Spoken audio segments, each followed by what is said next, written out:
মাননীয় স্পিকার, আমরা এমন এক দেশে জন্মগ্রহণ করেছি যে দেশে আইনের চেয়েও মাদক কারবারিদের পাওয়ার বেশি।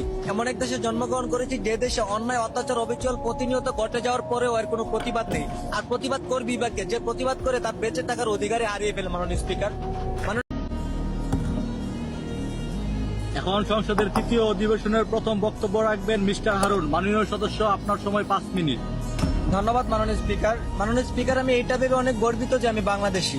প্রকৃতির এই সবুজ শ্যামলে ভরা 6 ঋতু দিয়ে গড়া সুন্দর একটি দেশ, যার নাম বাংলাদেশ। কিন্তু অত্যন্ত দুঃখের সাথে বলতে হয়, এই অকালপক্ষ দেশে শান্তি, সম্মান, মানবতা, ন্যায় বিচার কোনোটাই নেই। মাননীয় স্পিকার, আমরা এমন এক দেশে জন্মগ্রহণ করেছি যে দেশে আইনের চেয়েও মাদক কারবারিদের পাওয়ার বেশি।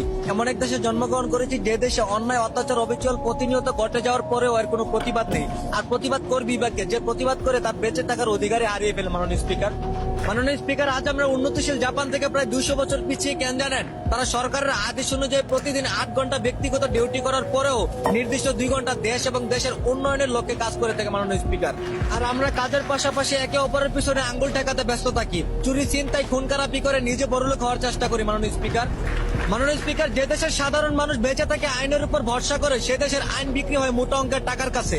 যে দেশের মা বোনেরা রাস্তায় হাঁটলে সম্মান নয় ধর্ষণ হয়, সে অভিশপ্ত দেশে কিভাবে আল্লাহর রহমত আসবে? মাননীয় স্পিকার, দেশটা যেন আজ মাদক কারবারিদের হাতে। প্রতিটা এলাকা, প্রতিটা অঞ্চল আজ মাদক দ্বারা পরিপূর্ণ। মাননীয় স্পিকার, আর মাদক হলো এমন একটা জিনিস যে খায় সে নিজেও ধ্বংস, এমনকি পাড়া প্রতিবেশীদেরকে অত্যাচার করে বেড়ায়, কারণ তাকে সবাই ভয় পায়। মাননীয় স্পিকার, যে দেশের শিক্ষার্থীরা দেশ ও জাতির উন্নয়নে 24 ঘন্টায় পড়াশোনায় মনোযোগ দেওয়ার কথা, সে দেশের শিক্ষার্থীরা প্রেমিক প্রেমিকা, গার্লফ্রেন্ড বয়ফ্রেন্ড নিয়ে পার্কে ঘুরে। এটার জন্য তাদের বাধ্যতামূলক হয়ে গেছে। মাননীয় স্পিকার, যে দেশে স্কুল ড্রেস পরে শিক্ষার্থীরা ভালোবাসার মানুষ নিয়ে পার্কে জড়িয়ে ধরে বসে থাকে, বুকরা হিজাব পরে টিকটকে নাচানাচি করে, সেই জাতি কখনো দেশের উন্নয়নের আশা করতে পারে না। মাননীয় স্পিকার, আপনি সহ পুরো জাতির কাছে আমার একটাই আবেদন, ব্যক্তিগত নয়, দেশ উন্নয়নের চেষ্টা করুন।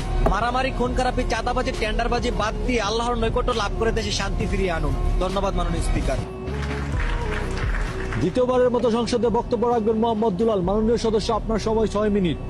ধন্যবাদ মাননীয় স্পিকার, আমাদের দেশে যাতায়াত ব্যবস্থা এতটাই দুর্বল যে গত ঈদ উল ফিতরে কর্মস্থল থেকে বাড়ি ফেরার পথে সড়ক দুর্ঘটনায় প্রাণ যায় হাজারো মানুষের।